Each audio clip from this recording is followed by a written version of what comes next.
Hey everybody, Big Red Live. I'm your host, Josh. Joined with me tonight is Coach Tom Harper and Coach J.K. Adkins, head coach of the Freedom Patriots. Coaches, how are y'all doing tonight? Doing awesome. Great, Josh. Thank you. Absolutely. Before we get started tonight, Big Red Live, as always, is sponsored by Blue 42 and Countryside Barbecue. Uh, Coach Harper, on Friday night, you got to go see a ball game at Freedom High School with Coach Mack. What were your thoughts on the Freedom and AC Reynolds game? I thought it was very exciting. The atmosphere was reminded me of when we were at Freedom coaching. The crowd was big, and I thought we would see a whole lot more competitive game. And early it was, but I think that the Patriots did a really good job of making sure that they kind of dampened AC Reynolds' feelings about getting back in the game. And I'm sure that you'll go into one guy's game and how good of a job he did, but I'm going to leave that to you and Coach Atkins. Well, one thing I wanted to ask Coach Adkins is this. I was keeping up with the game thread, and the first quarter, I saw at the end of the first quarter, the score was 22-20 Freedom. And I was thinking to myself, we're going to have a basketball score here for a football game. Then what happened next was it was just all Freedom from there. So, Coach, I just have to ask, what was some of the adjustments y'all made in that game to shut down AC Reynolds' high-powered offense that kept up with y'all for the first quarter? There really wasn't any adjustments made, to be honest with you. We gave up a big play early in the game, and we didn't tackle well at times early in the first quarter.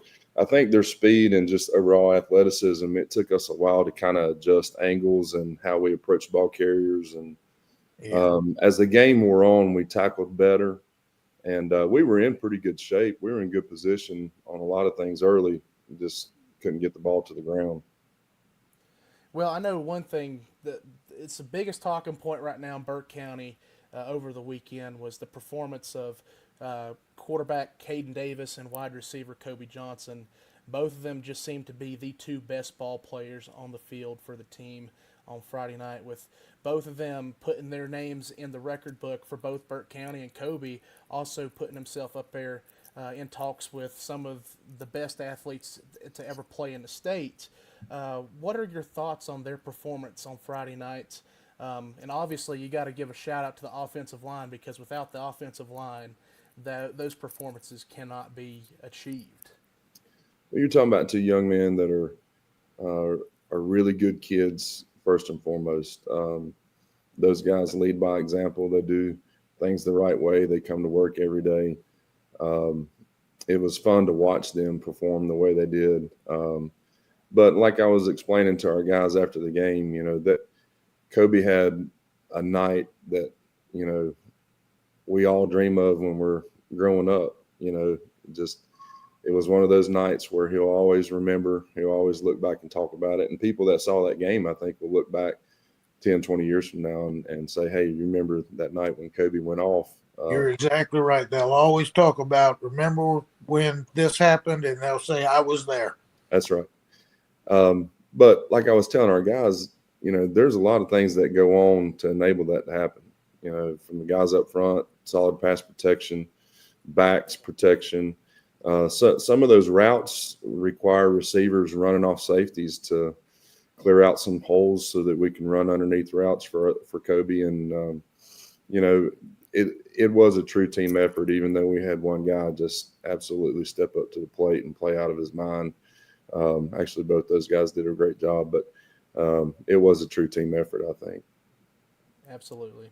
I think the Coach, thing I'd like to talk about a little bit and get Coach Atkins' perspective is, this can't be done by one guy, and you must have a heck of a staff uh, to not only do what you did this one game, but what you all have done over the course of a year to a year and a half to really change the mindset of a Freedom Patriot program that was down and out.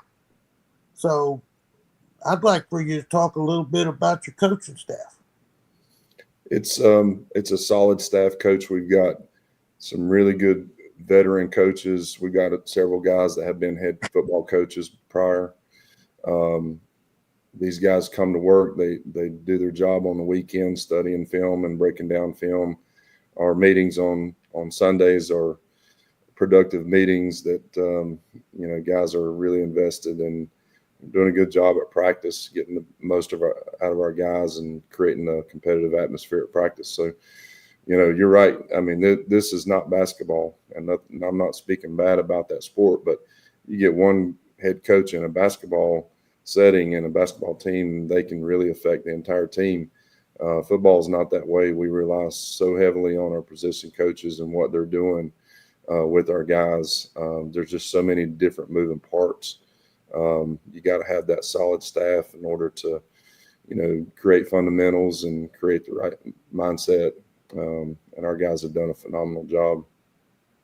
Well, it's obvious, and I'm excited about the future, especially with you got people around you enjoy. So the the football coaching in high school is a burden at times, and so if you've got people around you that you really enjoy, it makes it easier.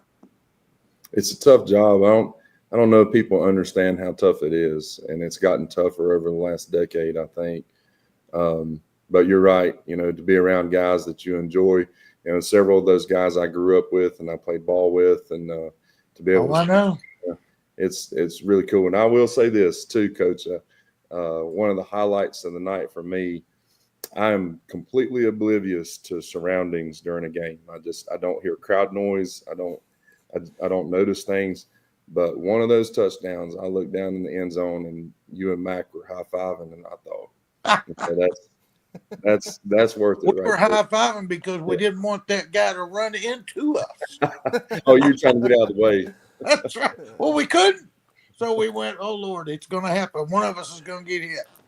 No, I'm going to tell you right now, you don't know the pride that I have sitting down there the other night and just watching you do your thing, and remembering when you were playing and the times that we would spend talking with each other, and you talking about how you wanted to possibly coach football. And I mean, it just, you don't know the pride that we both have in watching you do what you do and enjoying it, because it's something you enjoy. I know we need to get on to talk about other things, but I will say this, Josh. I think it's important to understand the history. When Coach Mack and Coach Harper came in 1995, that was a turning point, I think, for Freedom Athletics and Freedom football as a whole. And I know it was a turning point for myself as a young individual. My trajectory of my life would have been different had I not had the experience that I had in high school. And I learned a lot. I learned a lot about life and a lot about what it means to be a part of something bigger than yourself at an early age. So I was very blessed. And the whole reason why I got into coaching is because of the effect that it had on my life. And I wanted to do that for others. And so it's, and I've told Coach Harper that on several occasions, but that's the real reason why I got into the profession. And I will send you that $20 as soon as I get it.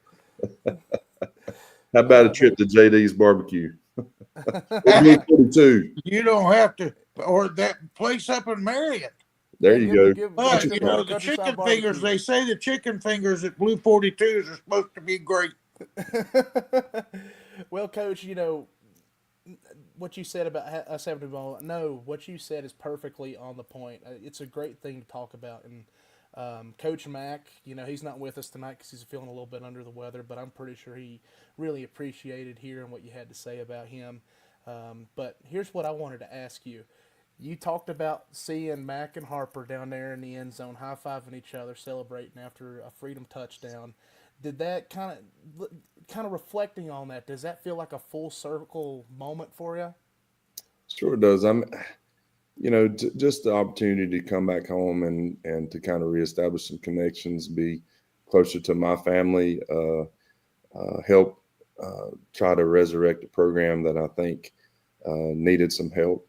And then I get opportunity to coach my son in the process. And It is a full circle. It's a very fulfilling moment for me, and a great time period for me. I understand how blessed I am right now to kind of be living in this moment. There's some similarities when Coach Mack and Coach Harper came in '95 to the current situation, the way our program was a year and a half ago.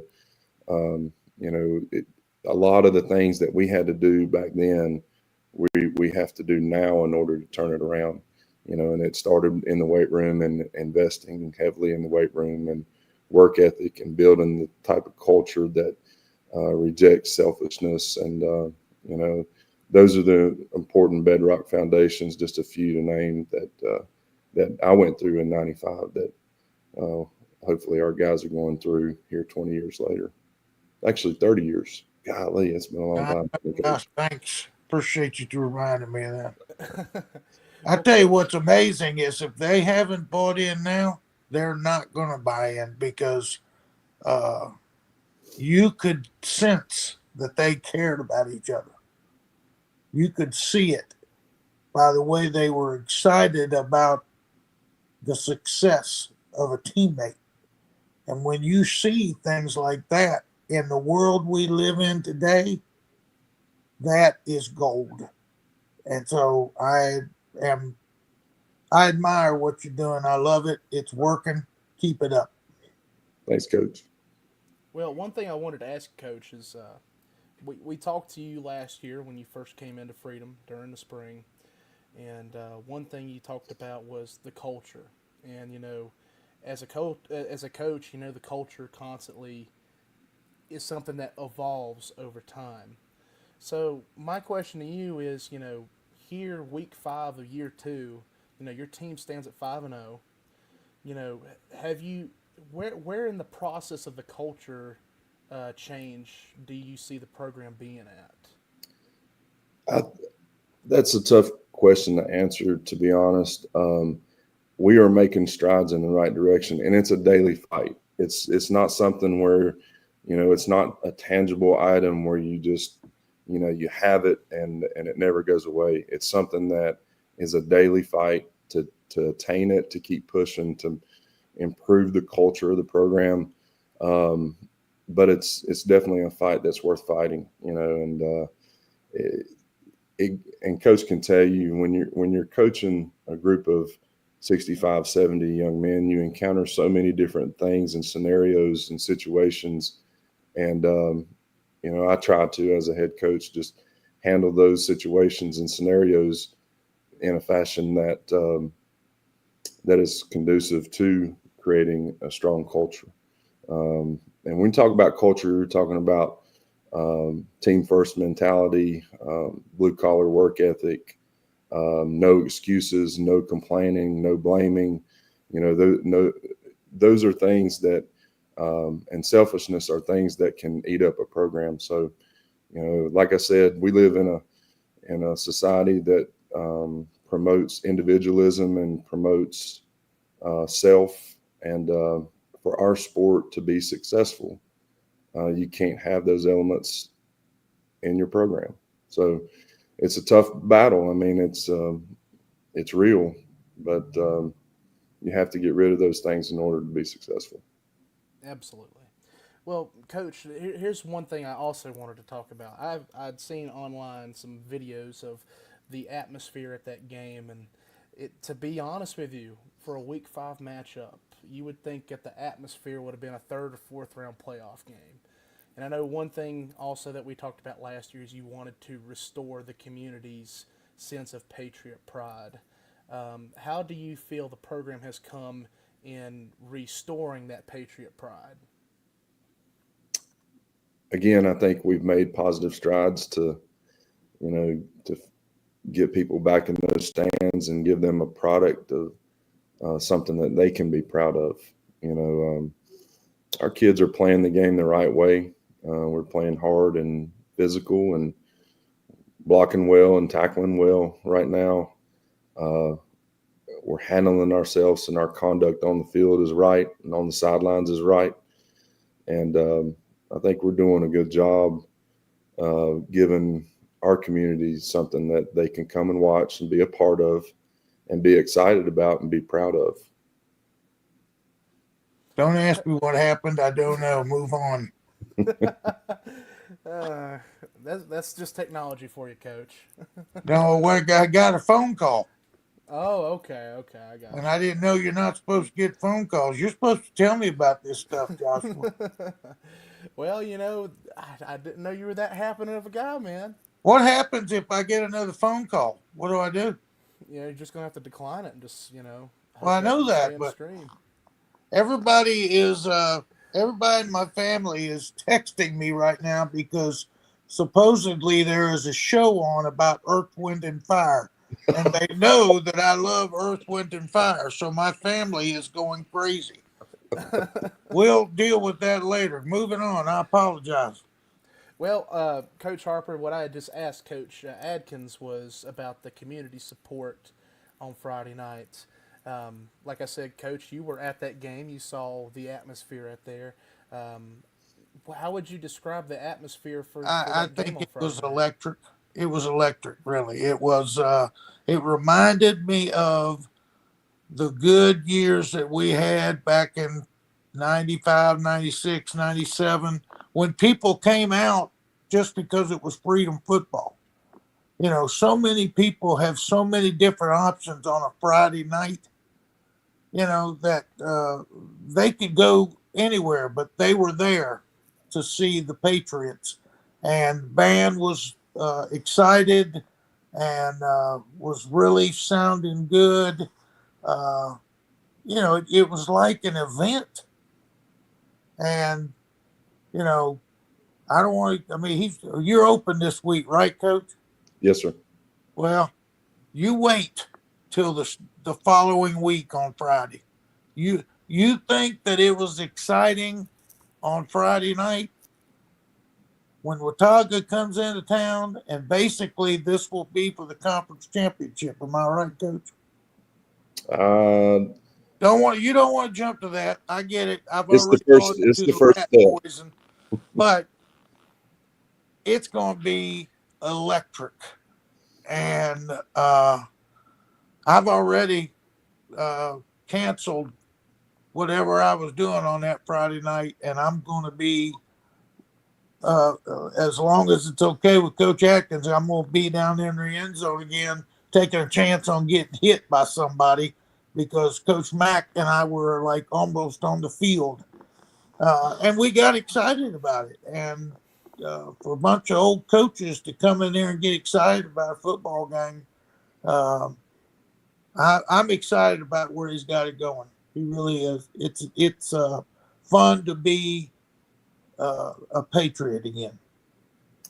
I'll tell you, I was having a conversation recently, like in the last 48 hours, about um, about families and about um, what families do for entertainment, and we live in a digital age where everybody's got a screen in front of them, and I'm sure a lot of people watch ball on TV, and but there's nothing like being in the moment, and bringing your kids in that stadium and feeling that electricity and having that that real life in person experience. And Amen.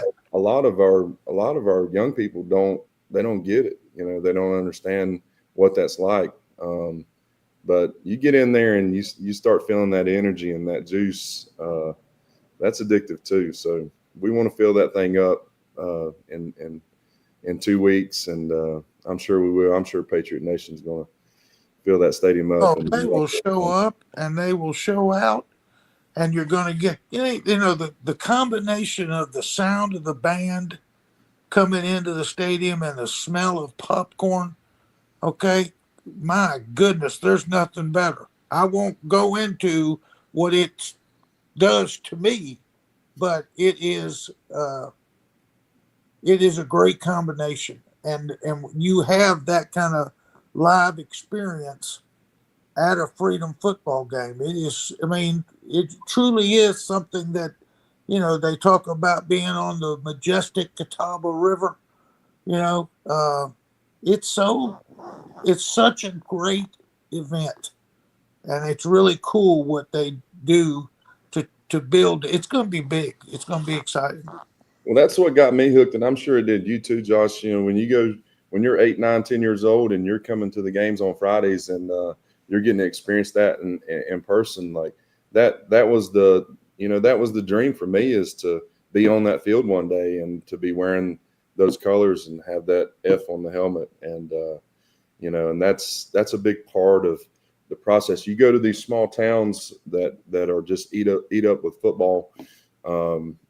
Like the Swain counties of the world, or Amen. the mountain heritages of the world, Mount Mount Airies of the world. Those schools have got a deep pipeline in their own communities because they're filling those stadiums up with a bunch of kids that aspire to be on that field one day, and it means something. Shelby, Reidsville, those are communities that really get behind their sports teams and football in general, and they're I don't want to use the word brainwash, but they're mentally training these kids from a young age to what they want to aspire to be as they go forward.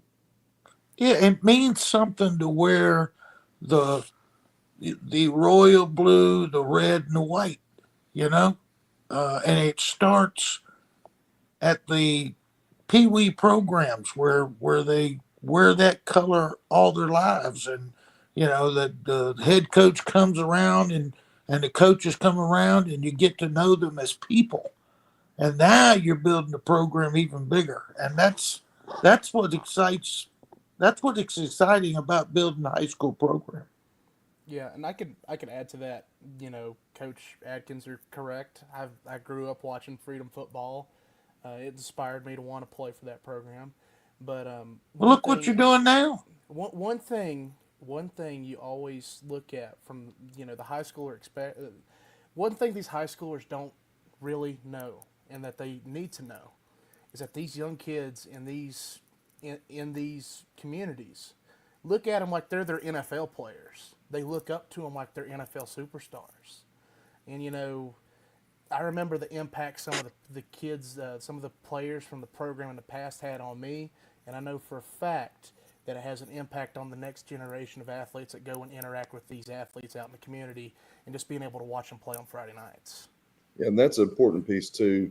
And I tell our guys, and I don't think they fully understand it, but we're to be a part of our program and to wear our colors, and um, you you're held to a different standard. You're held to a higher standard, and that's okay. And Amen. it's important to understand that standard and meet it, and meet it with excitement and embrace it. So you're right, and these kids look up to our guys, and it's important that our guys are doing the right things on and off the field because of that. Well, one thing I wanted to ask, Coach, moving forward, and this is probably the last thing I'm going to ask for tonight. Don't want to hold you too long, but obviously you've had this really good start to the season. You got conference play coming up. You got a bye week this week, and then conference play starts from there. What is the message to the team going into conference play, and what is the team needing to focus on, just to strengthen as conference play begins? I think I think we have to be focused on not winning the conference.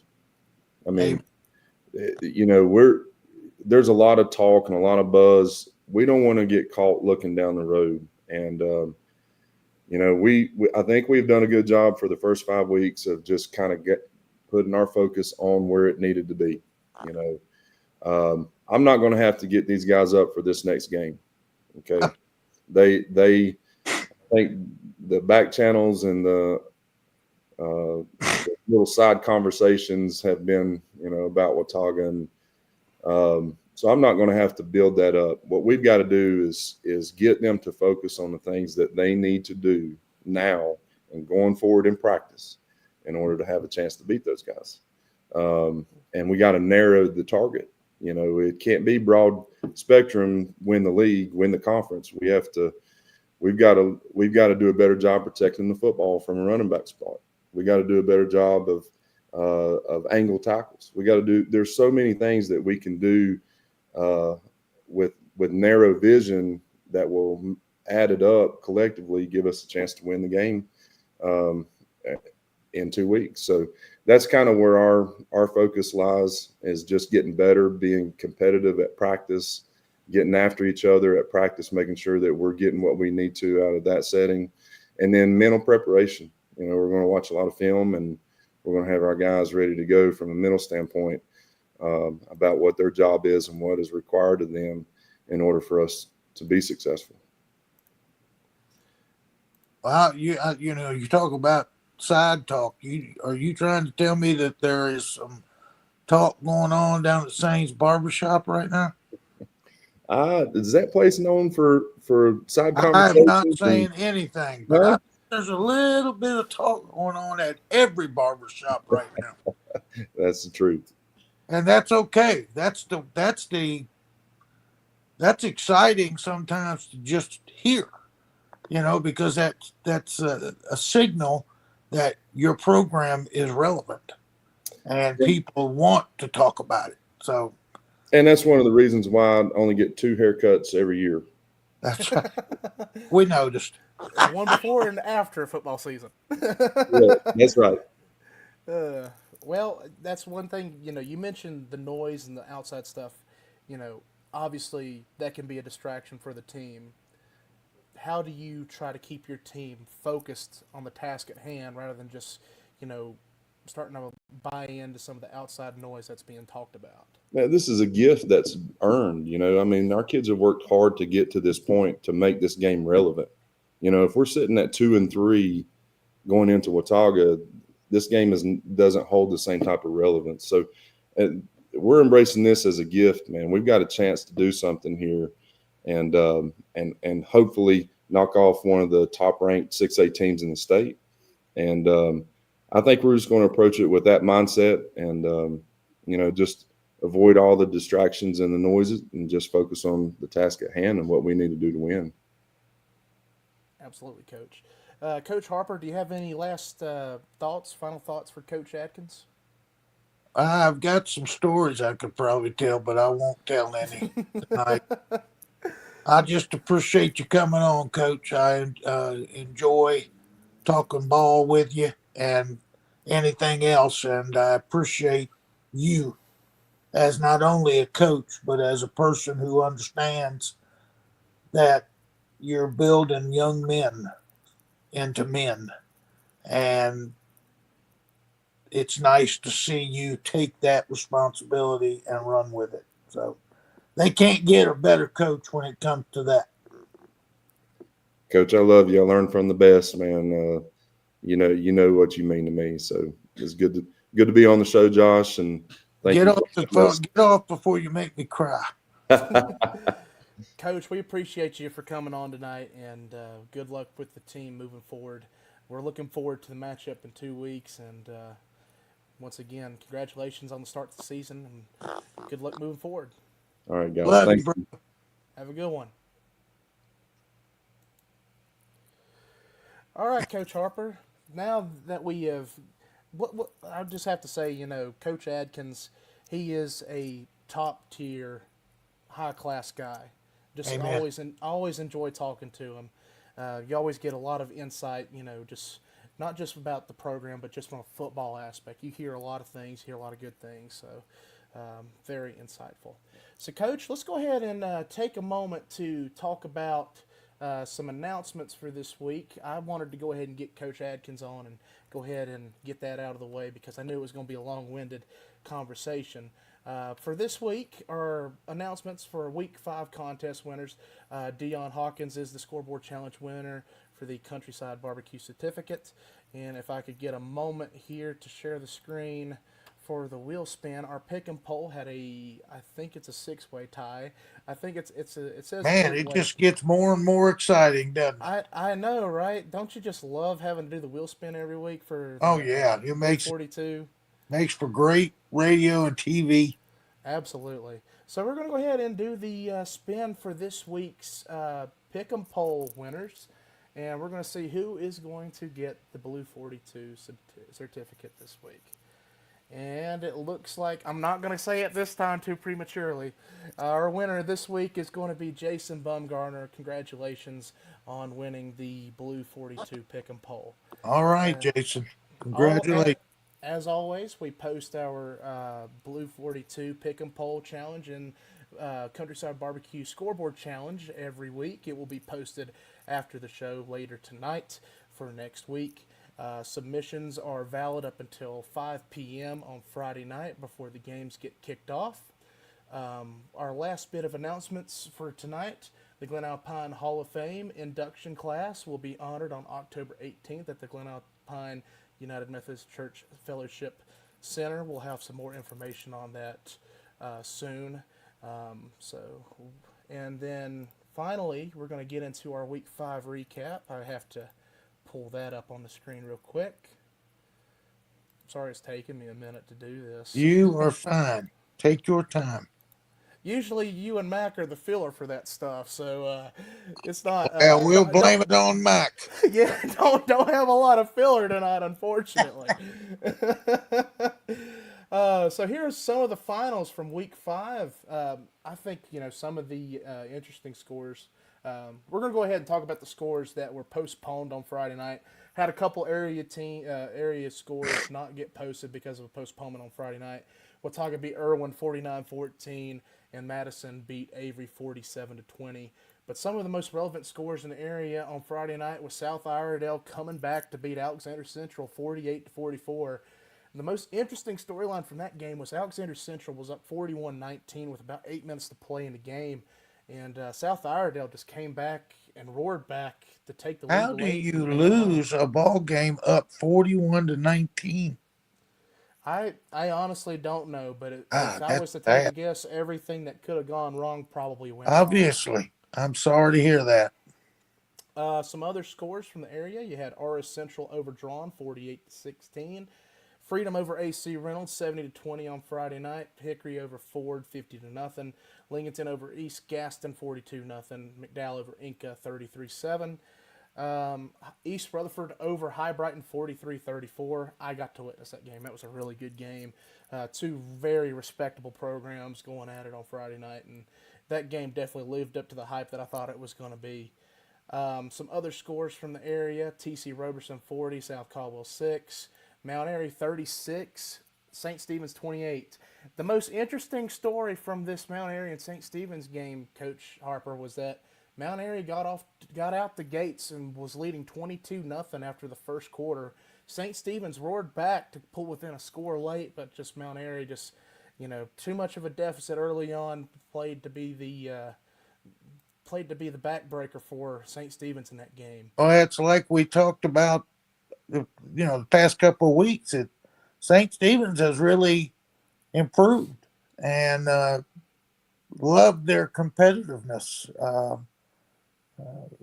Really proud of what that head football coach has done. That's Randy Loman's boy,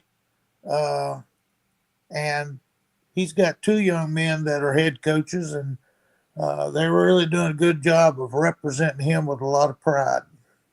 Absolutely. One of the scores from Friday night: TC Roberson 40, South Caldwell 6. A storyline from that game was that a player had suffered an injury that people believe could have been a neck injury. They checked out that there was nothing wrong with the neck, and they believe it was thank God, just a concussion, I believe. So good news there from TC Roberson and South Caldwell. It's never a good thing to see a kid get hurt, Amen. Especially with something that could be that severe. So great to hear that the kid's doing okay. Amen. Another one of the games from Friday night: Owen defeats Polk County 17-14 on a walk-off field goal. That was a really shocking game to me because I thought Polk County was going to be.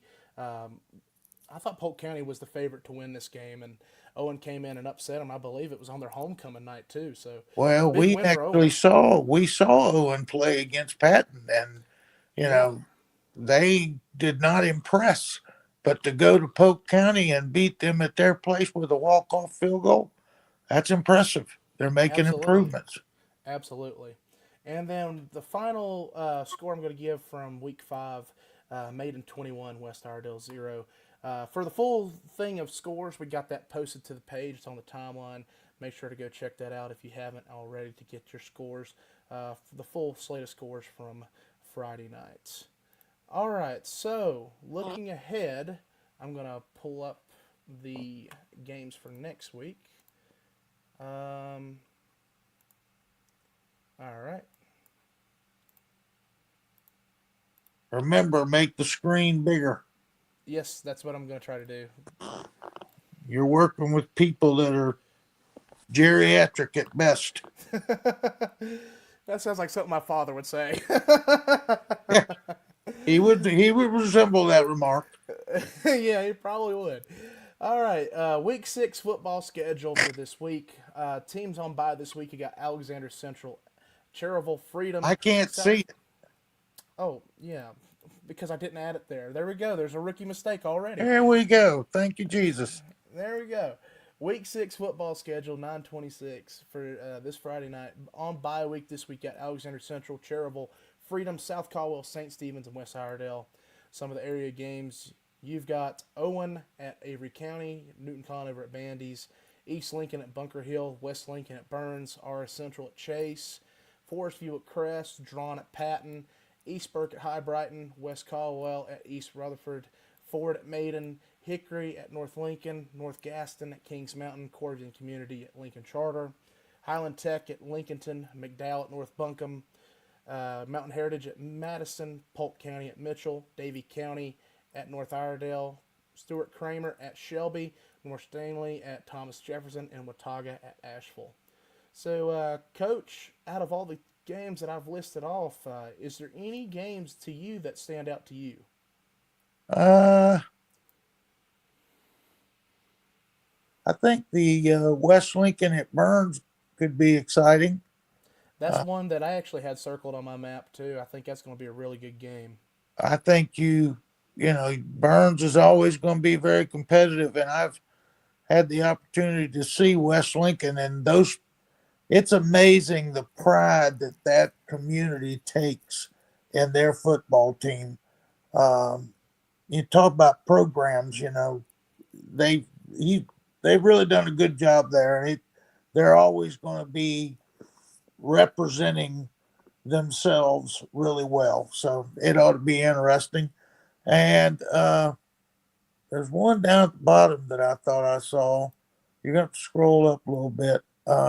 Watauga at Asheville ought to be interesting. And then Newton Conover at where? Newton Conover will be at Bandy's. I think that's going to be a heck of a game. I agree Um, with you there.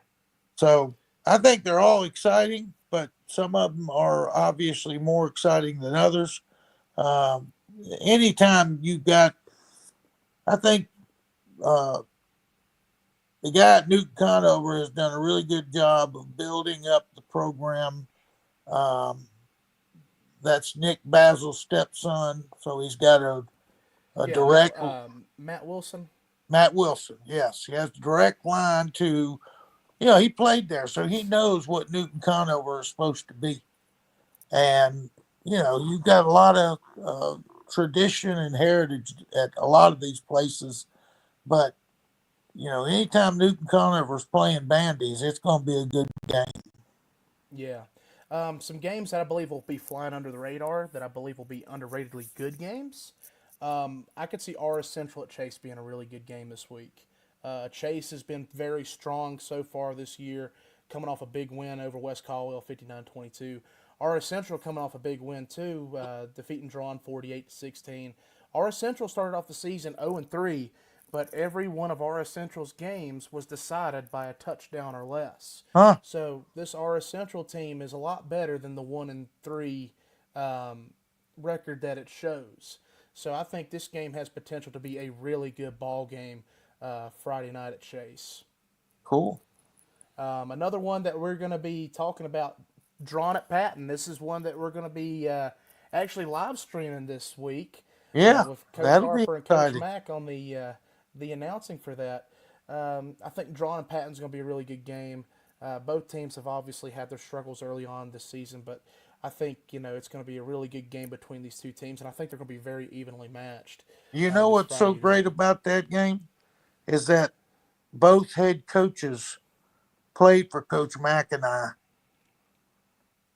Chris Powell played for us at Freedom, and Billy Joe Wisnett played for us at Catawba Hmm. and played at Freedom. So it's anytime you get an opportunity to call a football game with both head coaches played for you back 25, 30 years ago, that's a great pride thing.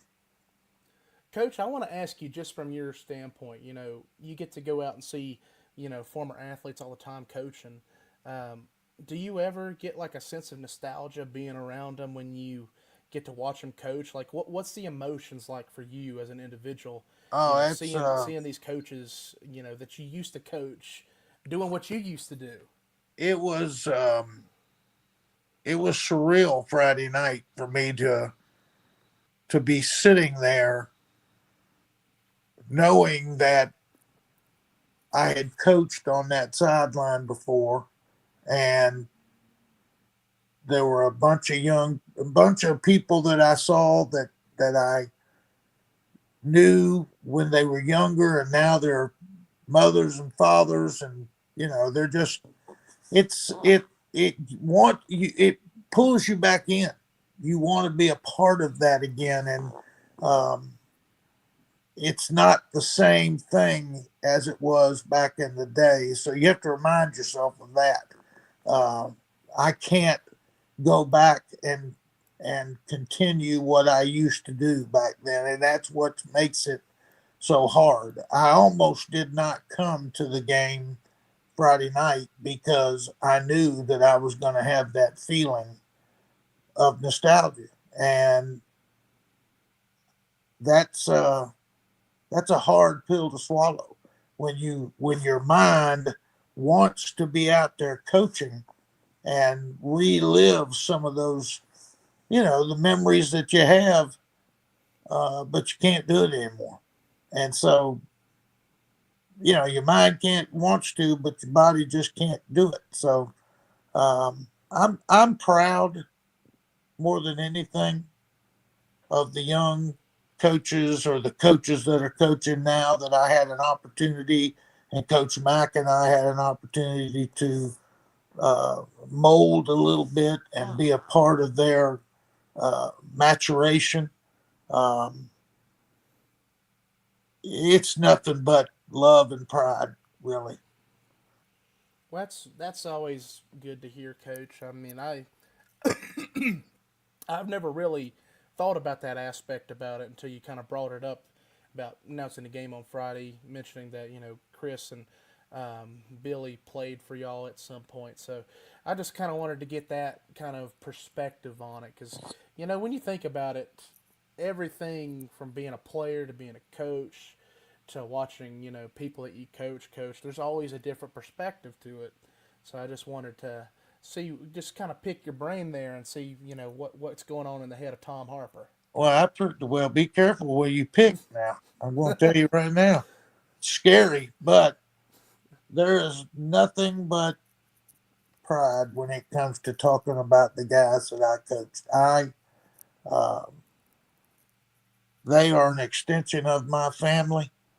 Um, I still feel like if they called tomorrow, that I would be there for them. That's how much I love and care about them.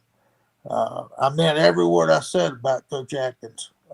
It takes on a whole different perspective when you watch him do what he's doing and know that 30, 35 years ago, you were just, he was just a player. He was just the time goes by so quick, you know, and you sit back and you go, what in the world happened?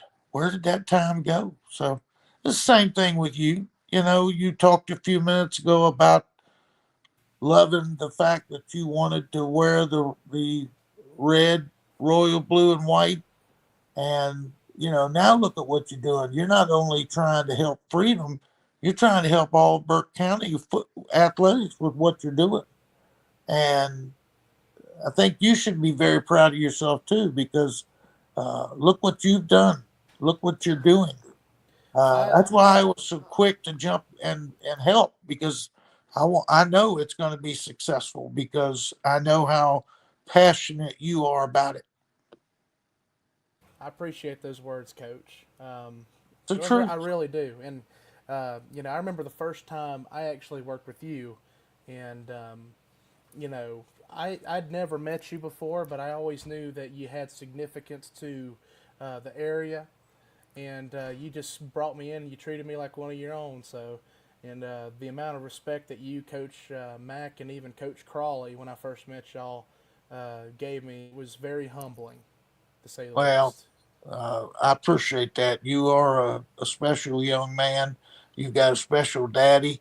I know what Coach Mack feels for him. Um, and you bring up Coach Crawley. You talk about somebody that would be proud of what Freedom is doing right now. I mean, he sees it, he's watching it, but I wish he was around so I could enjoy him enjoying. He would be so ecstatic for the success of those Patriots, and I wish he was around to see it. Absolutely, Coach. All right. Well, that pretty much wraps it up for us tonight for Big Red Live. We've talked about our Week 5 poll and talked about the Week 5 scores and talked about the games this week. Coach, do you have any final thoughts for this coming up week for football? I hope everybody gets out and watches, because it's the most exciting thing you can go see. And I apologize again for the glitch, but I think you understand, when family starts calling, sometimes the phone gets screws up. Oh, you're fine, Coach. You're fine. It happens. It happens to the best of us. But we Amen. were so. That's all we got this week for Big Red Live. Thank you for tuning in. We will catch y'all all next week. Goodbye, everybody. See y'all.